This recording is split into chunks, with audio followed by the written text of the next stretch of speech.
ஒன்று அரசர்கள் அதிகாரம் 16.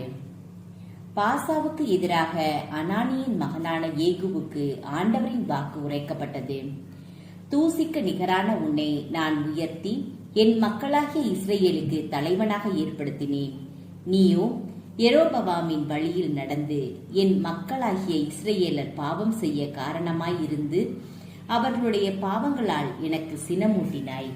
எனவே இதோ நான் பாசாவையும் அவன் வீட்டையும் முற்றிலும் அழிக்கப் போகிறேன். நெபாற்றின் மகனான யெரொபெயாமின் வீட்டுக்கு செய்ததைப் போல உன் வீட்டுக்கும் செய்வேன். பாசாவை சார்ந்தவருள் நகரில் மடிபவர் நாய்களுக்கு இரையாவர், வயல்வெளியில் இறப்பவர் வானத்து பறவைகளுக்கு இரையாவர். பாசாவின் பிற செயல்களும் அவன் செய்தவை யாவும் அவனுடைய வீர செயல்களும் இஸ்ரேல் அரசர்களின் குறிப்பேட்டில் எழுதப்பட்டுள்ளன அல்லவா? பாசா தன் மூதாதையரோடு துயில் கொண்ட பின் திர்சாவில் அடக்கம் செய்யப்பட்டான். அவனுக்கு பின் அவன் மகன் ஏலா அரசன் ஆனான். ஆண்டவரின் பார்வையில் தீயதனப்பட்டதை பாசா செய்ததாலும் யெரொபெயாமின் வீட்டை அடியோடு அழித்ததாலும் அவன் அவனுக்கு சினமூட்டினான். ஆகையால் அவர்களுக்கு நேர்ந்தது போலவே பாசாவுக்கும் அவன் குடும்பத்துக்கும் நேரும் என்று அனானியின் மகன் ஏகு என்ற இறைவாக்கினர் மூலம் ஆண்டவரின் வாக்கு உரைக்கப்பட்டது. இஸ்ரேல் அரசன் ஏலா.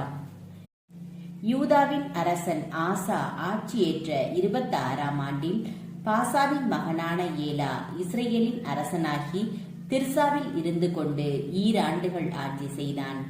அவனது தேர்ப்படையின் பாதிக்கு தலைவனாய் இருந்த சிம்ரி என்ற அவனுடைய பணியாளன் அவனை ஒழித்துவிட சூழ்ச்சி செய்தான்.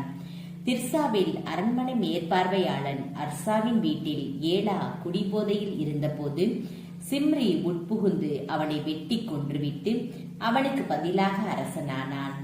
இது யூதா அரசன் ஆசாவினது ஆட்சியின் 27ஆம் ஆண்டில் நிகழ்ந்தது. அவன் அரியணை ஏறி அரசாளத் தொடங்கியவுடன் பாசாவின் குடும்பத்தினர் அனைவரையும் கொன்றான். பாசாவின் உறவினர் நண்பர் ஆகியோருள் எந்த ஆணையும் அவன் விட்டு வைக்கவில்லை. இவ்வாறு இறைவாக்கினர் ஏகுவின் மூலம் ஆண்டவர் பாசாவுக்கு எதிராக உரைத்த வாக்கின்படி பாசாவின் குடும்பத்தினர் அனைவரையும் சிம்ரி ஒழித்து கட்டினான். பாசாவும் அவன் மகன் ஏலாவும் பல்வேறு பாவங்கள் செய்ததாலும் இஸ்ரேல் பாவம் செய்ய காரணமாயிருந்து சிலை வழிபாட்டினால் இஸ்ரேலின் கடவுளாகிய ஆண்டவருக்கு சினமூட்டியதாலும் இது நேர்ந்தது. ஏலாவின் பிற செயல்களும் அவன் செய்தவை யாவும் இஸ்ரேல் அரசர்களின் குறிப்பேட்டில் எழுதப்பட்டுள்ளன அல்லவா?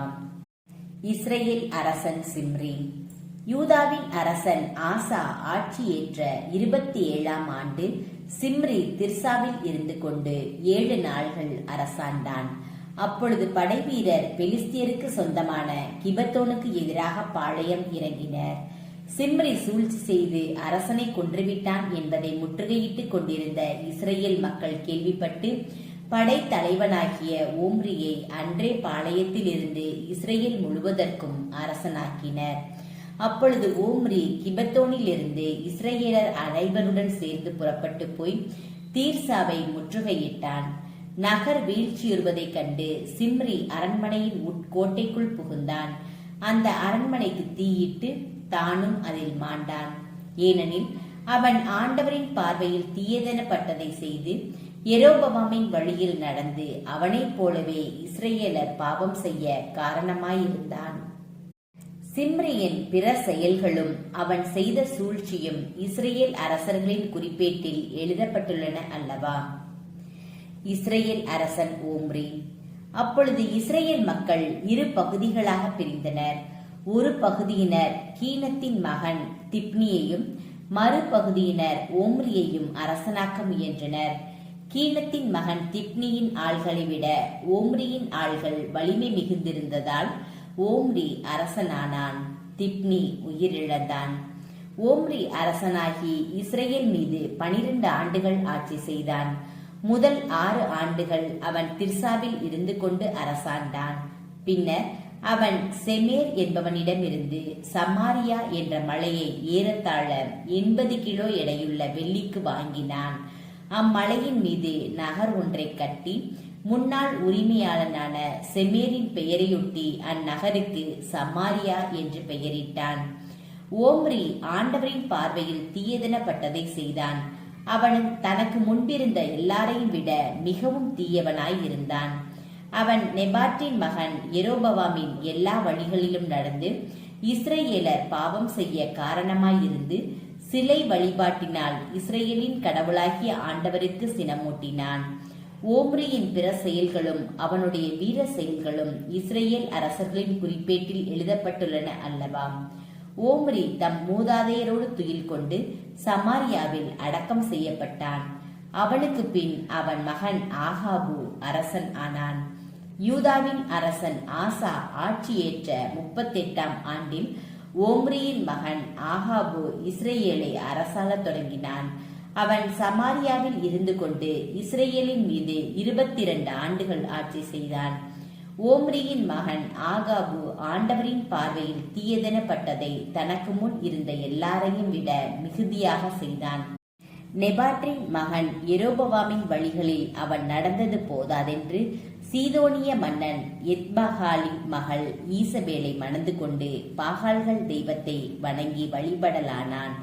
மேலும் சமாரியாவில் பாகாலுக்கு ஒரு கோவில் கட்டி அத்தெய்வத்துக்கு ஒரு பலிபீடமும் எழுப்பினான்.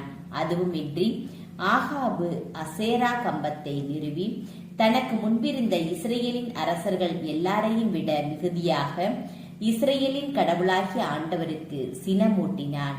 அவனது ஆட்சியில் பெத்தேலை சார்ந்த ஈயேல் எரிகோவை கட்டினான். நூனின் மகன் யோசுவா மூலம் ஆண்டவர் உரைத்த வாக்கின்படி ஈயேல் அதற்கு அடிக்கல் இட்டபோது தன் தலைமகன் அபிராமையும் அதன் வாயில்களை அமைத்தபோது தன் கடைசி மகன் செகுபையும் சாகக் கொடுத்தான்.